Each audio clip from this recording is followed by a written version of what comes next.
दोस्तों, जैसा कि आप सभी जानते ही होंगे कि रामायण काल में भगवान श्री राम को 14 वर्ष का वनवास हुआ था, तो उनकी पत्नी माता सीता जी सहज ही वनवास को जाने के लिए स्वीकार कर ली थी। परंतु बचपन से ही बड़े भाई की सेवा में रहने वाले लक्ष्मण जी कैसे भला राम जी से दूर हो सकते थे। लक्ष्मण जी ने माता सुमित्रा से तो आज्ञा ले ली थी और अपनी पत्नी उर्मिला के कक्ष की ओर बढ़ रहे थे, परंतु लक्ष्मण के मन में यह विचार आया जा रहा था कि माता से तो आज्ञा ले लिया, पर अब उर्मिला से कैसे आज्ञा लूं? मैं कैसे उसे समझाऊंगा, क्या कहूंगा? और यदि बिना बताए जाऊं तो वह रो रो कर अपने प्राण दे देगी, और यदि बताया तो साथ जाने के लिए जिद करेगी और कहेगी यदि सीता जी अपने पति के साथ जा सकती हैं तो मैं क्यों नहीं जा सकती। यही सोच विचार करके लक्ष्मण जी जैसे ही अपनी पत्नी के कक्ष में पहुंचे तो देखा उर्मिला जी आरती की थाल लेकर बाहर खड़ी उनकी प्रतीक्षा कर रही हैं। जब लक्ष्मण उनके पास पहुंचे तो उर्मिला बोली, आप मेरी चिंता छोड़ दे प्रभु, जो प्रभु की सेवा में वन को जाए तो मैं उसे रोक नहीं सकती।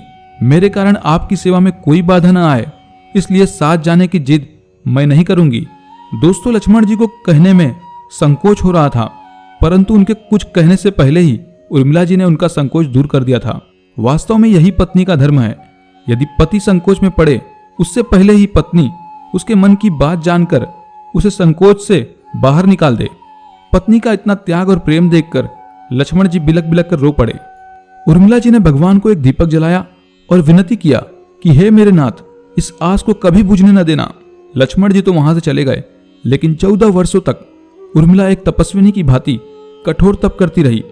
वन में भैया भाभी की सेवा में लक्ष्मण जी कभी सोए नहीं, परंतु उर्मिला ने भी कभी अपने महलों के द्वार बंद नहीं किए।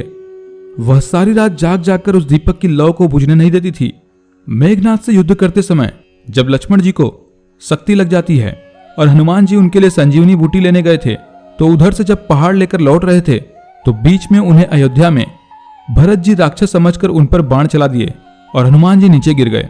जब उनको होश आया और होश आने के बाद हनुमान जी ने भरत से सारी कहानी बता दी कि रावण पुत्र मेघनाथ ने लक्ष्मण पर भी रागिनी शक्ति का प्रयोग किया है, इसलिए लक्ष्मण जी के प्राण संकट में हैं। मैं उनके लिए संजीवनी बूटी लेने आया था। जब यह बात माता कौशल्या ने सुनी तब उन्होंने कहा, हे हनुमान, राम से कहना कि लक्ष्मण के बिना अयोध्या में पैर भी मत रखे, राम वन में ही रहे। तब यह बात माता सुमित्रा ने सुनी तो सुमित्रा कहती हैं कि हे हनुमान, राम से कहना कोई बात नहीं, अभी मेरा दूसरा पुत्र शत्रुघ्न मेरे पास है, मैं उसे भी वन में भेज दूंगी। ये मेरे दोनों पुत्र राम की सेवा के लिए ही तो जन्मे हैं। माताओं का ऐसा प्रेम देखकर हनुमान जी की आंखों से आंसू रुक नहीं रहे थे, परंतु जब उन्होंने उर्मिला जी को देखा तो वह सोचने लगे, यह क्यों एकदम शांत और प्रसन्न खड़ी हैं? क्या इन्हें अपने पति के प्राणों की कोई चिंता नहीं है?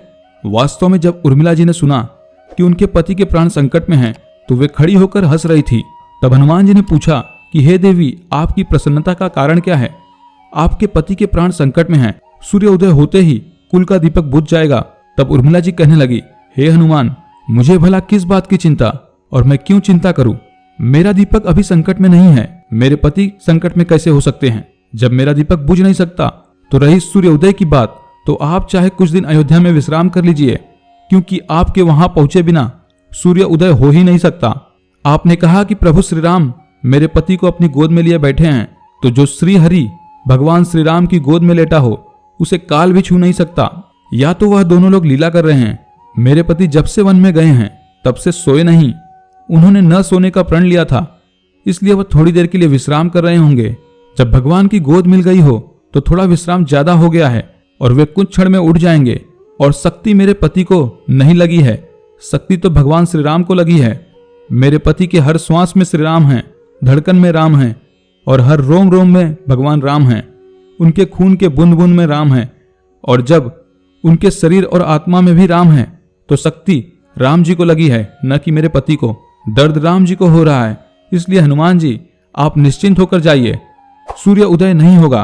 वास्तव में सूर्य में इतनी शक्ति नहीं थी कि लक्ष्मण जी के जागने से पहले सूर्योदय होता। एक पतिव्रता तपस्विनी का तप उनके सामने खड़ा था, और मेघनाथ को लक्ष्मण जी ने नहीं मारा था, अयोध्या में बैठी एक तपस्विनी उर्मिला ने मारा था। धन्य है वो पत्नियां जिन्होंने अपने पति की याद में हजारों वर्षों तक ऐसे बिता दिया। दोस्तों, यह कथा यहीं तक थी। उम्मीद करते हैं कि आपको जरूर पसंद आई हो, तो कमेंट करके जरूर बताइएगा। और दोस्तों, वीडियो को लाइक और चैनल को सब्सक्राइब कर घंटी के बटन को भी अवश्य दबा दें। तो दोस्तों, मिलते हैं अगली किसी बेहतरीन कहानी के साथ। तब तक के लिए आप सभी का